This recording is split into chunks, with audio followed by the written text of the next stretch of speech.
اعوذ باللہ من الشیطان الرجیم بسم اللہ الرحمن الرحیم الم تروا ان اللہ سخر لکم ما فی السماوات وما فی الارض واسبغ علیکم نعمہ ظاہرۃ وباطنہ ومن الناس من یجادل فی اللہ بغیر علم ولا ہدی ولا کتاب منیر۔ صدق اللہ العظیم۔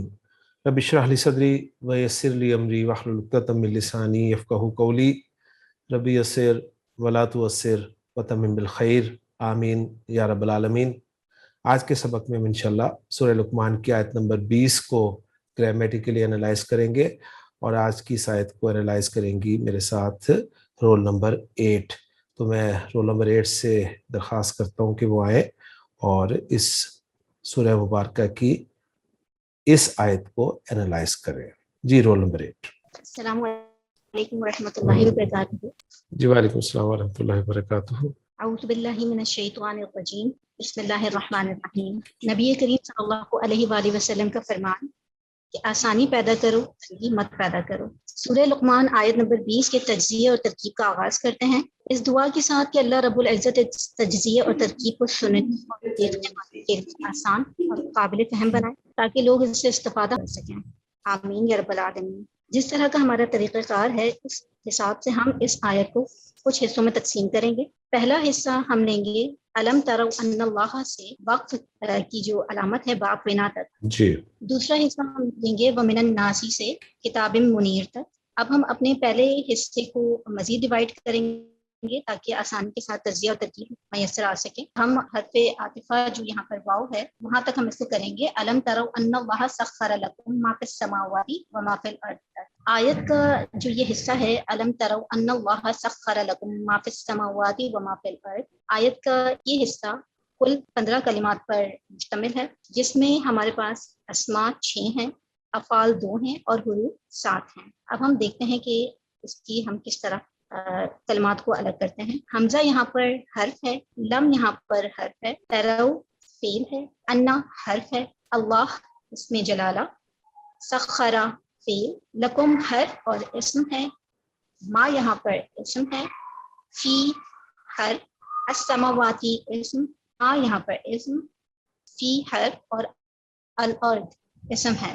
حمزہ حروف استفہام اگر ہم دیکھیں تو یہ 2 ہوتے ہیں، حمزہ اور حرف۔ باقی جتنے کلمے استفہام کے طور پر آتے ہیں وہ اسما ہوتے ہیں جو کلام کی ترکیب میں جملے کی مناسبت سے اپنا اعراب رکھتے ہیں، یعنی مبتدا، مفعول بہ اور مفعول فی بن کر آ سکتے ہیں، جبکہ حروف استفہام کا کوئی محلی اعراب نہیں ہوتا۔ حروف استفہام کے بارے میں پوری اور اہم ڈیٹیل اب بآسانی لسان القرآن کے صفحہ نمبر 364 پر دیکھ سکتے ہیں، لیکن لسان القرآن کی یہ کتاب جس کا حوالہ آپ کو دیا گیا ہے وہ اس کا ایڈیشن 1 جولائی 2019 کا ہے۔ دوسرا حرف ہمارے پاس ہے لم۔ حرف لم کے اپنے کوئی الگ معنی نہیں ہوتے ہیں، لیکن فعل مضارع پر جب داخل ہوتا ہے تب فعل مضارع کو لفظاً اخف یا مجزوم کرتا ہے اور 2 معنوی تبدیلیاں لاتا ہے، ایک زوردار نفی کا مفہوم، اور مضارع جو کہ ہم جانتے ہیں کہ حال یا مستقبل کے لیے ہوتا ہے، معنی کے لحاظ سے جب لم داخل ہوتا ہے تو اسے ماضی کے ساتھ خاص کر دیتا ہے۔ اگر اس کا میں ایک فارمولا دینا چاہوں تو وہ اس طرح ہو سکتا ہے کہ فعل مضارع اخف یا مجزوم پلس زوردار نفی کا مفہوم پلس مضارع کو ماضی کے ساتھ خاص کر دینا از ایکول ٹو لم۔ اگر ایک مثال کے طور پر یہ بات سمجھیں کہ زوردار نفی کا مفہوم کیا ہوتا ہے، تو ایک مثال اگر ہم یہ لیں کہ یشرب حامد الماء، یہاں پر ترجمہ بنتا ہے کہ حامد پانی پیتا ہے یا حامد پانی پیے گا۔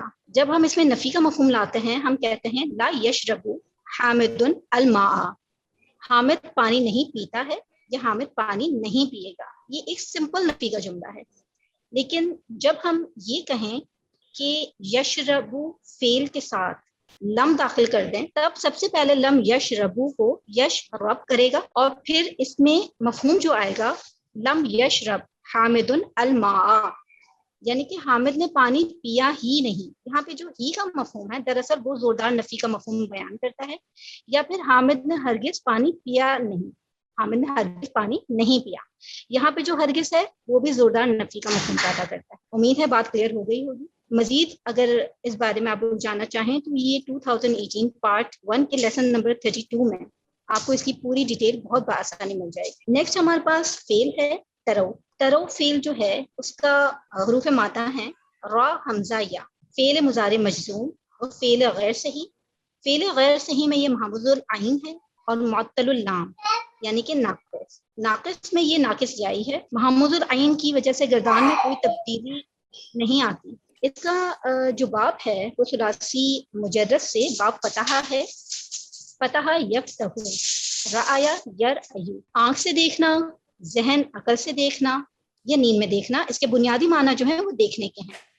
جب ہم آنکھ سے دیکھنا کی بات کریں گے تب اس کا مصدر یتن ہوگا، اگر ذہن سے دیکھنا یعنی کہ عقل سے دیکھنا تو اس کا مصدر رعین ہوگا، اگر نیند میں دیکھنا یعنی کہ خواب میں دیکھنا تو اس کا مصدر روین ہوگا۔ ترو دراصل بہت اسپیشل فعل ہے یہاں پر، یعنی کہ را حمزہ یا اس کے جو مادہ ہے اس کی اسپیشلٹی یہ ہے کہ جب یہ مضارع میں یفتح کے وزن پر یرا آیو ہوتا ہے اس وقت خلاف قاعدہ حمزہ اپنی حرکت را ساکن پر ٹرانسفر کر دیتا ہے، اور نہ صرف حرکت ٹرانسفر کر دیتا ہے بلکہ خود بھی غائب ہو جاتا ہے۔ اب یہ ہمارے پاس بن جاتا ہے یارا یو، اور ہم جانتے ہیں کہ ناقص میں حرف علت متحرک ہو، ما قبل فتحہ ہو تو یہ بن جائے گا یرا۔ اب اگر ہم اس کی گردان دیکھیں، یرا، یرا یعنی، یرا یونا، ترا، ترا یعنی، ترا یونا، جہاں پر ہمارا جو فعل ہے وہ جمع مذکر حاضر کا ہے۔ اگر ہم یرا یونا کو بھی دیکھ لیں تو ہمارا ترا یونا سولو ہو جاتا ہے۔ دو حرف علت اکٹھے ہوتے ہیں تو ہم جانتے ہیں کہ مادے کا حرف علت گر جاتا ہے۔ واؤ یہاں پر ہمارے پاس صیغے کا ہے اور ما قبل زبر ہے، ہمارا صیغہ تیار۔ یہ ہمارے پاس بن گیا ترونا۔ ترونا میں جب لم داخل ہو جائے تو وہ مضارع کو اخف کرتا ہے یعنی کہ مجزوم کرتا ہے، اس طرح نون ڈراپ ہوتا ہے اور نون کی جگہ الف آ جاتا ہے۔ یہ ہمارے پاس پورا بن گیا ترو۔ یہاں پر ایک دلچسپی کے لیے ایک پوائنٹ میں بتانا چاہوں گی کہ پورے قرآن میں ترو یعنی کہ جمع مذکر حاضر کا یہ صیغہ صرف اور صرف دو صورتوں میں استعمال ہوا ہے، ایک سورہ نو میں آیت نمبر 15 اور دوسری سورہ لقمان آیت نمبر 20 جو کہ زیر نظر ہماری آیت ہے۔ چھٹا صیغہ ہے یہ، یعنی اس کا فاعل ضمیر کی صورت میں صیغے میں ہی موجود ہے۔ واو ضمیر مرفوع متصل و ضمیر بارز اس کا فاعل ہے۔ علم ترو، کیا تم نہیں دیکھتے؟ گرامر والے علم ترو کو علم تعلمو کے ہم معنی کہتے ہیں، یعنی کہ کیا تم نہیں جانتے۔ اب اگر ہم تعلمو کی بات کریں گے تو یہ واپسین سے علمہ یعلمو ہے اور یہ دو مفعول ڈیمانڈ کرتا ہے۔ انشاءاللہ تعالیٰ آگے جا کر ہم یہ دیکھیں گے کہ ہم یہ دو مفعول کس طرح ڈھونڈتے ہیں اور کس طرح اس کو تعلمو یا یرو کے مفعول کرتے ہیں۔ آگے جا کے انشاءاللہ تعالیٰ ہم اس چیز کو سالو کریں گے کہ دو مفعول کس طرح ہوتے ہیں۔ ترا فعل کی ڈیٹیل آپ سورہ بقرہ میں آیت نمبر 55، 73، 128 اور 144 میں دیکھ سکتے ہیں۔ انا، انا حرف از حروف مشبہ بالفعل، جب بھی آئے گا اس کا ایک اسم اور اس کی ایک خبر ہوگی۔ انا جملے کے درمیان میں آتا ہے۔ اہم نقطہ یہ ہے کہ انا کے ساتھ لام مزحلقہ یا لام تاکید نہیں آتا۔ اگر ہم لام مزحلقہ لانا چاہیں تب یہ انا میں بدل جاتا ہے۔ انا جملے کو جملہ نہیں رہنے دیتا بلکہ مفرد یا مصدر کی تعبیر میں کر دیتا ہے، یعنی اپنے اسم اور خبر کے ساتھ مل کر مفرد کی تعبیر میں ہو کر کوئی رول پلے کرتا ہے۔ اب ہم انا کا اسم اور خبر کا تعین کریں گے اور ترکیب میں دیکھیں گے کہ یہ کیا بنتا ہے۔ حروف مشبہ بالفعل اور انا و اخواتھا، یہ ٹاپک آپ 2018 پارٹ 2 کے لیکچر نمبر 11 میں ڈیٹیل میں پڑھ سکتے ہیں۔ اللہ اس میں جلالہ ہے، منصوب اسم ہے یعنی کہ اسم انا۔ اب ہم انا کی خبر کا تعین کریں گے تب یہ خبر ایک جملہ فعلیہ کی صورت میں ہمارے سامنے آ رہی ہے جسے ہم محلاً مرفوع مانیں گے کیونکہ خبر مرفوع ہوتی ہے اور جملہ مبنی ہوتا ہے، اور یقینی طور پر اس میں ایک ضمیر عائد ہوگی جو کہ رابط کا کام دے۔ سخرا، سین خارا، حروف مادہ، فعل ماضی معروف و فعل صحیح، ثلاثی مزید فی باب تفعیل، سخرا یسخر تسخیرن، کسی کو مطیع کرنا، کسی کو کسی خاص کام کی طرف زبردستی لے کے جانا۔ ماضی کا یہ پہلا صیغہ، دو پاسبلٹیز فوراً ذہن میں آنی چاہیے کہ یا فاعل ضمیر ہوگا یا فاعل ظاہر ہوگا۔ آیت کے اس حصے میں ہمیں کوئی اسم حالت رفع میں نظر نہیں آ رہا، یعنی ہوا ضمیر مرفوع متصل و ضمیر مستتر اس کا فاعل ہے جو راجع ہے اسم انا یعنی کہ اللہ کی طرح۔ اب اگر ہم اس کا یہاں تک ترجمہ دیکھیں کہ اس نے مطیع کیا، کس کو مطیع کیا، وہ ہمارے پاس مفعول ہوگا۔ لکم لام حرف جارہ کم ضمیر مجرور متصل جار مجرور ظرف لا. ما یہاں پہ اس میں موصول بمعنی الذی. بمعنی الذی سے مراد ہے کہ اگر ما کی جگہ الذی بھی استعمال کیا جائے تب اس کے معنی میں کوئی تبدیلی نہیں ہوگی، یہ معنوی لحاظ سے مترادف ہے. فی السماواتی، فی حرف جارہ، السماواتی مجرور اسم جمع مؤنث سالم، السما اس کی واحد ہے. جار مجرور ظرف مستقر. جب ہم ظرف مستقر کہتے ہیں تو مطلب اس کا یہ ہوتا ہے کہ اس کا متعلق محذوف ہے. ظرف مستقر اپنے محذوف سے مل کر جملے میں 4 چیزیں بنتا ہے، یا تو خبر بنے گا، صفت بنے گا، صلہ یا پھر حال. یہ چاروں چیزیں بننے کی ریکوائرمنٹ کیا ہے؟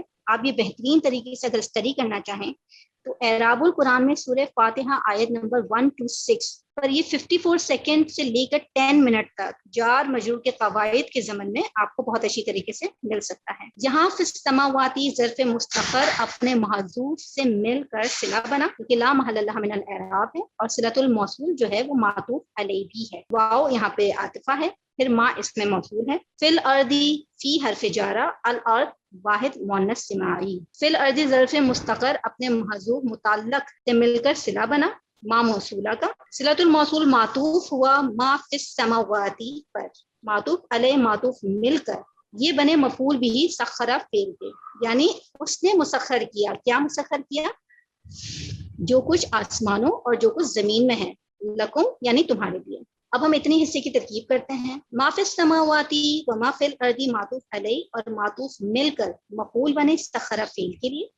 سخرہ فعل اپنے فاعل مفعول بھی اور متعلق کے ساتھ مل کر جملہ فعلیہ ہو کر خبر بنا انا کی جو کہ محلن مرفوع ہے. اللہ اسم انا، انا اپنے اسم اور خبر سے مل کر مفرد کی تعبیر میں ہو کر مفعول بھی بنا ترو فعل کے. جب ہم تعلمون فعل کی بات کریں گے تو یہاں پہ یہ ایک پوائنٹ بہت امپورٹنٹ ہے کہ مصدر مؤول 2 مفعولوں کے قائم مقام ہوتا ہے. اس طرح جو ریکوائرمنٹ تھی تعلمون فعل کی 2 مفعول کی، وہ یہاں پر مصدر مؤول نے 2 مفعولوں کے قائم مقام ہو کر پوری کر دی ہے. اب ہم یہ دوبارہ سے سلسلہ جوڑیں گے کہ مفعول اللہ اسم انا، انا اپنے اسم اور خبر سے مل کر مفرد کی تعبیر میں ہو کر مفعول بھی بنا ترو فعل کے.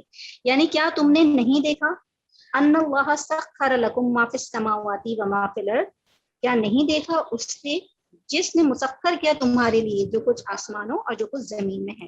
یہ اس طرح اس کا مفعول بنا. ترو فعل اپنے فاعل اور مفعول بھی سے مل کر جملہ فعلیہ انشائیہ ہوا جو جملہ مستانفہ لا محل لہا من الاعراب. اس کا ترجمہ کچھ یوں بنا سکتے ہیں ہم، کیا تم نے نہیں دیکھا یا کیا تم نے نہیں جانا کہ بے شک اللہ نے مسخر کیا تمہارے لیے جو کچھ آسمانوں میں ہے اور جو کچھ زمین میں ہے. اگر مصدر مؤول کے حساب سے ترجمہ کرنا چاہیں تو وہ کچھ اس طرح بن سکتا ہے کہ کیا تم نے نہیں دیکھا اللہ کا تمہارے لیے مسخر کرنا جو کچھ آسمانوں میں ہے اور جو کچھ زمین میں ہے. اب ہم اپنے دوسرے حصے کی طرف بڑھتے ہیں جو ہے وَأَسْبَغَ عَلَيْكُمْ نِعَمَهُ ظَاهِرَةً وَبَاطِنَةً.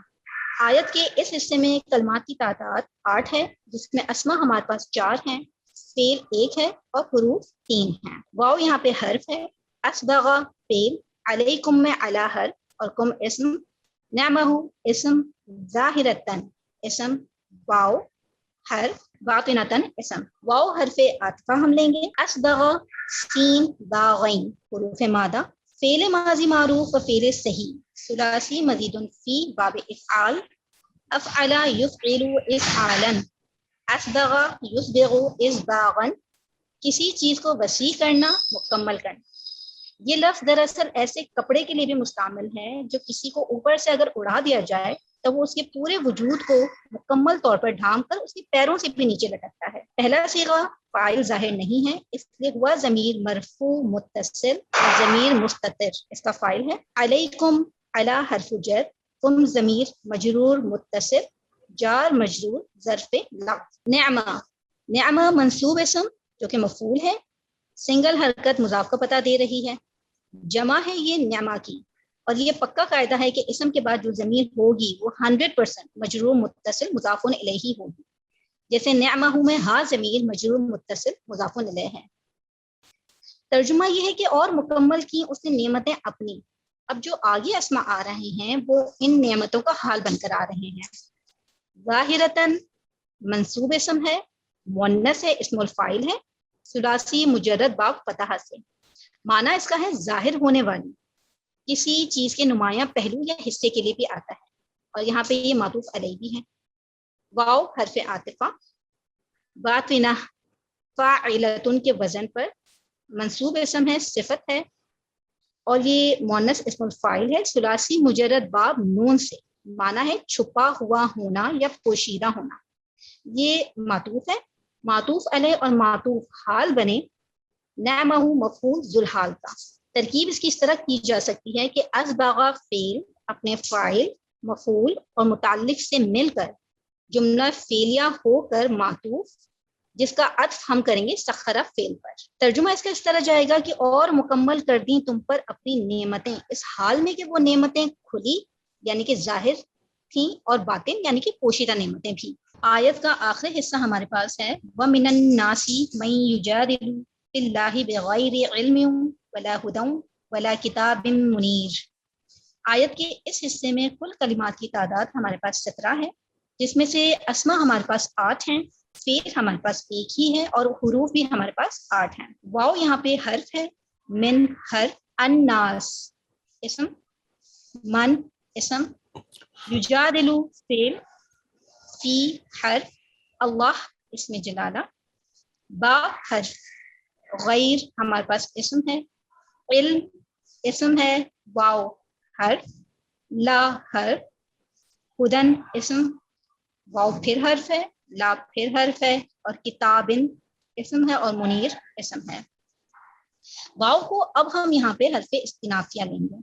من حرف جر، ہم نے یہ قاعدہ پڑھا ہے کہ جب ساکن حرف کو آگے ملا کر پڑھتے ہیں تب اس ساکن کو زیر دیتے ہیں، لیکن ہر قاعدے کے کچھ ایکسیپشنلز ہوتے ہیں، اور اس قاعدے کا ایکسیپشنل ہمارے پاس من حرف جر ہے، کیونکہ جب یہ آگے لفظ سے ملتا ہے تب نون ساکن پر زیر کے بجائے زبر آتی ہے، جس طرح من الناس۔ الناسی مجرور اسم، اس اسم کی بہت ڈیٹیل ہے اور مختلف رائے ہیں جو بآسانی گرامر کی کتابوں میں اور خان صاحب کے ڈکشنری میں بھی آپ دیکھ سکتے ہیں۔ من الناسی یہاں پر جار مجرور شبہ جملہ خبر مقدم ہے۔ اس کے بعد ہے من اس میں موصول، یہ بھی معنی الذی ہی ہے۔ یجادلو فعل ہے ہمارے پاس، علامت مضارع پیش کے ساتھ، ذہن میں 4 پاسبلٹیز فوراً آنی چاہیے۔ باب افعال، اگر یہ باب افعال ہوتا تب فا کلمے کے بعد الف نہیں آتا۔ مجہول نمبر 2، اگر یہ مجہول ہوتا تو عین کلمہ زبر کے ساتھ ہوتا۔ نمبر 3 باب تفعیل، اگر یہ باب تفعیل ہوتا تب عین کلمہ شد کے ساتھ ہوتا۔ چوتھی اور آخری ہمارے پاس جو پاسبلٹی ہے وہ باب مفعلہ کی ہے۔ جی بالکل یہ باب مفعلہ ہی ہے، فاعل یفعل کے وزن پر۔ اب ہم دیکھتے ہیں کہ اس کا جو مادہ ہے وہ جیم دال لام ہے۔ فعل مضارع معروف و فعل صحیح ثلاثی مزید فی باب مفعلہ، فاعل یفعل مفاعلۃ یا فعالا، اسی وزن پہ جادل یجادل مجادلۃ یا جدالا۔ معنی اس کا ہے کہ ایک دوسرے کی بات کو گھمانا پھرانا یعنی کہ ویلیو نہ دینا، مناظرہ کرنا، جھگڑا کرنا یا بحث کرنا۔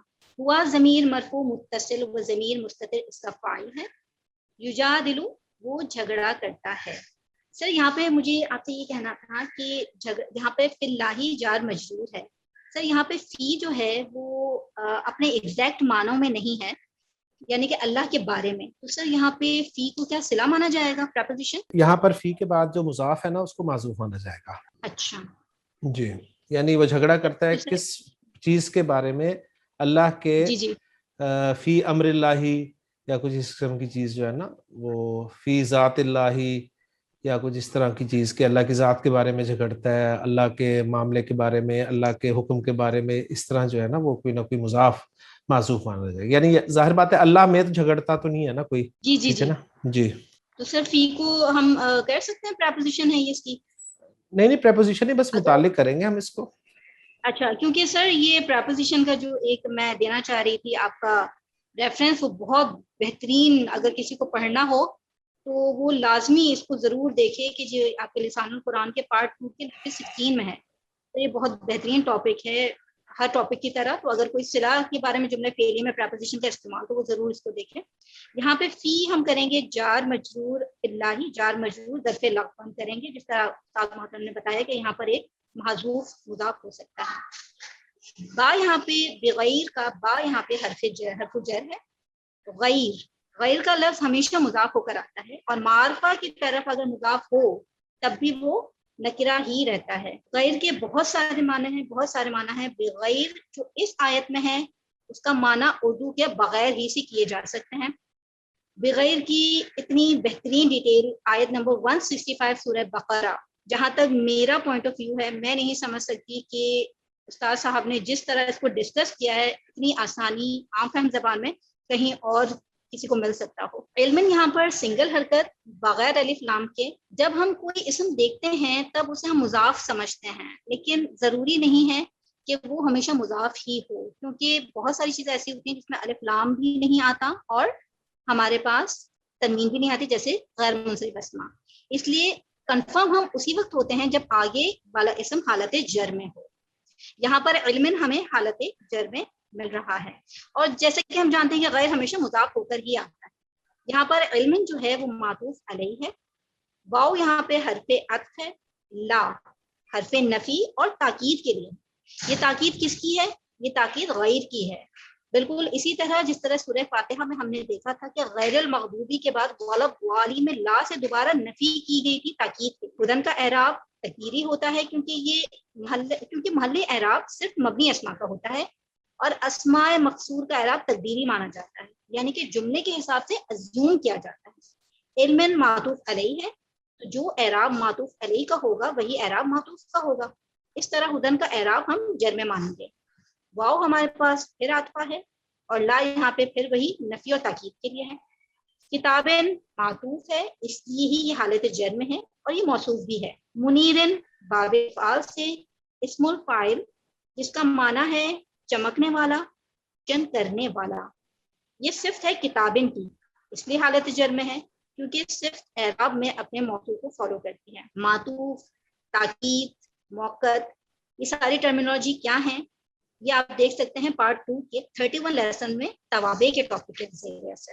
ترکیب ہم پیش کرتے ہیں. کتابن منی موصوف صفت ہو کر عطف ہوئے علم پر. ہدن کا بھی عطف ہوا علم پر. علم معطوف علیہ اپنے دونوں معطوف سے مل کر مضاف الیہ ہوا غیری مضاف کے لیے. مضاف مضاف علیہ مل کر مجرور ہوئے حرف جر با کے لیے. جار مجرور ظرف مستقر اپنے محذوف متعلق سے مل کر حال بنا. حال وہ کس کا بنا؟ یجادلو فعل میں ہوا فاعل کے لیے. یجادلو فعل اپنے فاعل اور متعلق سے مل کر صلہ بنا جو لا محل لہا من الاعراب ہے من موصولہ کے لیے. صلۃ الموصول مل کر مبتدا مؤخر، من الناسی خبر مقدم. خبر مقدم اور مبتدا مؤخر مل کر جملہ اسمیہ مستانفہ لا محل لہا من الاعراب. اس کا ترجمہ کرتے ہیں کہ اور لوگوں میں سے کوئی وہ ہے جو اللہ کے بارے میں بغیر کسی علم. یہاں پر ہم کسی کا ترجمہ اس لیے کرتے ہیں کیونکہ علم یہاں پر ہمارے پاس نکرہ ہے. بغیر کسی علم اور بغیر کسی ہدایت اور بغیر کسی روشن کتاب کے جھگڑا کرتا ہے. صدق اللہ العظیم. استاد صاحب اب آپ سے یہ ریکویسٹ ہے کہ جو کوتاہیاں آپ کو نظر آئی ہیں اس انالیسس میں یقینی طور پہ ہیں اس کی طرف ذرا رہنمائی کر دیں، اور کوئی اور پوائنٹس ایسے جو ہمارے علم میں اضافے کا باعث بن سکیں وہ ضرور ہم سے شیئر. جزاکم اللہ. جی ماشاء اللہ انالیسز بہت زبردست ہو گیا، اور میں نہیں سمجھتا کہ اس میں کسی اور چیز کی ضرورت ہے. بہترین انالیسز ہو گیا الحمدللہ ثم الحمدللہ ہر اعتبار سے. اور مجھے خوشی ہے کہ اللہ تعالیٰ نے جو میرے اسٹوڈنٹس ہیں ان کو یہ توفیق عطا کی کہ وہ بڑے خوبصورت انداز میں میرے لیکچرز کو فالو کرتے ہوئے انالیسز کر رہے ہیں اور مزید انہیں نکھار رہے ہیں اور ان میں آسانی پیدا کرنے کی کوشش کر رہے ہیں. تو بہت بہت خوشی کی بات ہے جی، آپ لوگ مبارکباد کے مستحق ہیں. اور اس آیت میں میں نہیں سمجھتا کہ کوئی کمی تھی، کوئی چیز ایسی رہ گئی تھی. بس ایک چھوٹا سا پوائنٹ وہ ذکر تو ہو گیا. لا جو ذکر کیا انہوں نے کہ تاکید کے لیے، بس اس کے حوالے سے نوٹ کر لیں کہ لا زائدہ ہوتا ہے. یہ لا زائدہ للتاکید اس کو کہتے ہیں، یعنی اگر یہ یہاں پر نہ بھی ہوتا تو مفہوم میں کوئی فرق نہیں پڑنا تھا. تو لا زائدہ ہے، اور زائدہ حروف جب بھی استعمال ہوتے ہیں تو عام طور پہ تاکید کے لیے ہی استعمال ہوتے ہیں. جی ہاتھ کھڑا کر رہی ہیں اسٹوڈنٹ، میں چاہوں گا کہ بتائیں کیا کہنا چاہ رہی ہیں. جی پلیز. سر یہاں پر ایک اور چیز میں آپ سے یہ کہنا چاہوں گی کہ جو ریفرنسز میں نے آپ سے دیے ہیں لیکچرز کے، سر واٹس ایپ پہ اس کا ایک ٹیبل بنا کر میں نے اس میں سیکنڈ اور منٹس بھی جو ہیں وہ بھی مینشن کیے ہیں کہ تاکہ جو اگر آپ کے ریفرنس پر جائے بھی تو وہ فوراً ان سیکنڈ اور منٹس پر جا کر اس مطلوبہ ٹاپک کو پڑھ سکے یا دیکھ سکے. ٹھیک ہو گیا جزاکم اللہ. جی. رول نمبر 5 کچھ کہنا چاہ رہی ہیں جی. Roll number 5. السلام علیکم استاد. جی وعلیکم السلام. جی استاد، میں اصل میں ہاتھ اٹھا چکی تھی، لیکن آپ نے یہ وضاحت فرمائی کہ چونکہ یہاں 2 لا استعمال ہوئے تو ظاہر ہے اگر ہم جنرل ان کے لیے ایک رول یہ لے رہے ہیں کہ زائدہ ہی ہوتے ہیں تو پھر ہم دونوں کو زائدہ کہتے ہیں. ورنہ میرے ذہن میں یہ تھا کہ عطف کے متعلق آپ سے پوچھوں، لیکن آپ نے فرما دیا کہ یہ ہمیشہ زائدہ ہی ہوتے ہیں، تو پھر مشکل حل ہوگی. چلیں الحمدللہ جی. جزاک اللہ. لے جی، اب اس آیت کا اتھینٹک ترجمہ میں آپ کے سامنے رکھ دیتا ہوں، اور بلکہ پارٹیسپیشن ہمارے تمام اسٹوڈنٹس کی ہو جائے گی، تو غالباً رول نمبر 3 جو ہیں وہ ترجمہ کرتی ہیں. اس کا اتھینٹک ترجمہ عبدالسلام صاحب کا ان کے پاس ہے، تو ان سے میں درخواست کرتا ہوں کہ سامنے آئیں اور اس آیت کا اتھینٹک ترجمہ عبدالسلام صاحب نے جو کیا وہ رکھ دیں. جی رول نمبر 3 پلیز. أَلَمْ تَرَوْا أَنَّ اللَّهَ سَخَّرَ لَكُم مَّا فِي السَّمَاوَاتِ وَمَا فِي الْأَرْضِ، کیا تم نے نہیں دیکھا کہ بے شک اللہ نے جو کچھ آسمانوں میں اور جو زمین میں ہے تمہاری خاطر مسخر کر دیا. وَأَسْبَغَ عَلَيْكُمْ نِعْمَهُ ظَاهِرَةً وَبَاطِنَةً، اور تم پر اپنی کھلی اور چھپی نعمتیں پوری کر دی. وَمِنَ النَّاسِ مَن يُجَادِلُ فِي اللَّهِ بِغَيْرِ عِلْمٍ وَلَا هُدًى وَلَا كِتَابٍ مُنِيرٍ، اور لوگوں میں سے کوئی وہ ہے جو اللہ کے بارے میں بغیر کسی علم اور بغیر کسی ہدایت اور بغیر کسی روشن کتاب کے جھگڑا کرتا ہے. جی ماشاءاللہ جی الحمدللہ. اس کا ترجمہ بھی آ گیا، اور یہاں پر جو بات کی جاتی ہے کہ اللہ نے مسخر کر دیا سے مراد کیا ہے، یعنی اللہ تعالیٰ نے تابع بنا دیا ہے. اور تھوڑا سا غور کریں تو یہ سب کچھ جو ہے اللہ تعالیٰ نے انسان کے لیے کیا ہے. تو انسان کے لیے کیا ہے، سب کچھ انسان کے لیے کیا ہے. تو انسان کو کس لیے پیدا کیا؟ یعنی جو کچھ اللہ تعالیٰ نے آسمان و زمین میں پیدا کیا ہے وہ انسان کو سرو کر رہا ہے، انسان کی خدمت میں لگا ہوا ہے. تو انسان کی تخلیق کا پھر مقصد کیا ہے؟ ظاہر بات ہے جب ہر چیز کا ایک مقصد ہے انسان کو سرو کرنا، تو پھر انسان کی تخلیق کا مقصد بھی کوئی نہ کوئی ہونا چاہیے، اور وہ کیا ہے؟ تو انسان کی تخلیق کا مقصد ہمیں قرآن سے ہی دیکھنا پڑے گا، اور وہ اللہ تعالیٰ نے بیان فرما دیا ہے کہ وَمَا خَلَقْتُ الْجِنَّ وَالْإِنسَ إِلَّا لِيَعْبُدُونِ، ہم نے انسانوں اور جنوں کو صرف اپنی عبادت کے لیے پیدا کیا. یہاں پر عبادت کو اگر ہم محض نماز، روزہ، حج اور زکوٰۃ کے معنی میں لیں گے تو پھر بعض اوقات انسان کے ذہن میں عجیب سا کنسیپٹ آ جاتا ہے کہ بس یہی مقصد ہے. تو آپ غور کریں، انسان زندگی میں حج ایک مرتبہ کرتا ہے، اس پہ فرض ایک مرتبہ اللہ تعالیٰ نے لاگو کیا ہے، وہ بھی ایک شرط کے ساتھ، اگر اس کے پاس زاد راہ ہو، یعنی استطاعت ہو اس کے راستے میں حج کرنے کی، تو اس پر فرض ہے، ورنہ حج بھی فرض نہیں ہے. زکوٰۃ پہ بات کر لیں تو زکوٰۃ انسان سال میں ایک مرتبہ دیتا ہے، اور یہ بھی اسی شخص پہ فرض ہے جو صاحب نصاب ہو. اگر صاحب نصاب نہیں ہے تو اس پہ زکوٰۃ بھی فرض نہیں ہے. روزے پر آ جائیں، رمضان کے روزے رکھنا یہ بھی سال میں ایک مرتبہ ہی فرض ہے، اور اسی پر فرض ہے جو روزے رکھ سکتا ہے، یعنی اس سینس میں اگر وہ بیمار ہے یا سفر پہ ہے تو وہ روزے پینڈنگ کر سکتا ہے، اور اگر اس قابل ہی نہیں ہے کہ روزے رکھ سکے تو وہ بھی روزوں سے فارغ ہے، اس کا فدیہ دے سکتا ہے. اب رہے گی نماز. ہاں نماز جو ہے دن میں 5 وقت کی، یہ اللہ تعالیٰ نے فرض کی ہے، اور ان 4 فرائض جو میں نے آپ کے سامنے ذکر کیے ہیں، اور نبی اکرم کی اس حدیث کو سامنے رکھتے ہوئے کہ بنی الاسلام علی 5، اسلام کی بنیاد 5 چیزوں پر رکھی گئی ہے. اس میں پہلا تو شہادت دینا ہے، اور باقی جو 4 چیزیں ہیں اس میں سے نماز ایک ایسی چیز ہے جو ڈیلی آپ کو پڑھنی ہی پڑھنی. اچھا، اب اگر یہی عبادت ہے، صرف نماز عبادت ہے، تو نماز کی اگر ہم ٹائمنگ پہ بات کریں تو ایک دن میں انسان 5 وقت کی جو نماز پڑھتا ہے، جو فرض نماز کی میں بات کروں تو شاید گھنٹہ بھی نہیں لگتا. 1 گھنٹے میں بہت ہی خشوع خضوع کے ساتھ 5 نمازوں کو ادا کر سکتا ہے. دن ہمارا 24 گھنٹے کا ہوتا ہے، یعنی جب بھی دن کی بات کی جائے گی تو دن اور رات جو ہے وہ کنسیڈر کیے جائیں گے. ہمارا ایک دن 24 گھنٹے کا ہوتا ہے، تو 1 گھنٹہ آپ نے نماز میں لگا دیا، باقی 23 گھنٹے وہ کس میں لگانے ہیں. یعنی اس کا مطلب ہے کہ 1 گھنٹہ بس آپ نے عبادت کرنی ہے. اللہ تعالیٰ تو فرما رہے ہیں کہ میں نے انسانوں جنوں کو اپنی عبادت کے لیے پیدا کیا، تو بس عبادات میں نے آپ کے سامنے ساری ڈیٹیل کے ساتھ رکھ دی ہیں. تو نماز ہی ایک نکلی ہمارے سامنے آئی جو 1 گھنٹے ہم نے پورے دن میں ادا کرنے، تو باقی 23 گھنٹے ہم جو مرضی کریں. نہیں، وہ جو باقی 23 گھنٹے ہیں ہم گھر میں ہوں، گھر سے باہر ہوں، دفتر میں ہوں، بازار میں ہوں، کہیں بھی ہوں، ہم نے اللہ تعالیٰ کے احکامات کی پیروی کرنی ہے. اور اللہ تعالیٰ کے احکامات کی پیروی کس طریقے سے کرنی ہے؟ نبی کریم صلی اللہ علیہ وسلم کے بتائے ہوئے طریقے سے کرنی ہے. اگر ہم یہ کر لیں گے تو ہمارے باقی کے 23 گھنٹے جو ہیں وہ بھی اللہ کی عبادت میں شمار ہو جائیں گے. اور یوں انسان اپنی تخلیق کا مقصد پورا کرنے میں اپنی طرف سے کوشش کرے گا. قبولیت تو اللہ کی طرف سے ہی ہے. یعنی سمپل سی بات ہے کہ انسان رات کو سونے لگے، 6-8 گھنٹے کی اس نے نیند لینی ہے، تو نبی کریم صلی اللہ علیہ وسلم کے بتائے ہوئے طریقے کے مطابق وہ دعا پڑھ کر سوئے، پھر دعا پڑھ کر اٹھے گا تو وہ ساری رات یعنی 6 سے 8 گھنٹے جو ہیں اس کے عبادت شمار ہوں گے. اس کے بعد ایون وہ واش روم جاتا ہے، واش روم جانے سے پہلے دعا پڑھتا ہے، واش روم سے آ کر دعا پڑھتا ہے آپ صلی اللہ علیہ وسلم کی بتائی ہوئی، تو وہ جو 10-15 منٹ اس نے واش روم میں لگائے ہیں وہ بھی اس کی عبادت شمار ہوں گے. اس کے بعد وہ ناشتہ کرتا ہے، کھانا کھاتا ہے، اپنے کام کے لیے باہر نکلتا ہے. تو یہ سب مواقع جن پہ نبی صلی اللہ علیہ وسلم کی دعائیں مذکور ہیں وہ پڑھ لیتا ہے، تو یہ ساری کی ساری ڈیوریشن جو ہے اس کی عبادت میں ہی شمار ہوگی. اللہ تعالیٰ سے دعا ہے کہ اللہ تعالیٰ ہمیں اپنی تخلیق کا مقصد سمجھنے کی توفیق عطا فرمائے اور اس پر عمل کرنے کی بھی توفیق عطا فرمائے. تو انشاءاللہ تعالیٰ اگلے لیکچر میں سورہ لقمان کی آیت نمبر 21 کے حوالے سے آپ سے بات ہوگی، اس کا انالیسز، اس کا ترجمہ انشاءاللہ تعالیٰ ہم پیش کریں گے. سبحانک اللہم و بحمدک، اشہد ان لا الہ الا انت، استغفرک و اتوب الیک.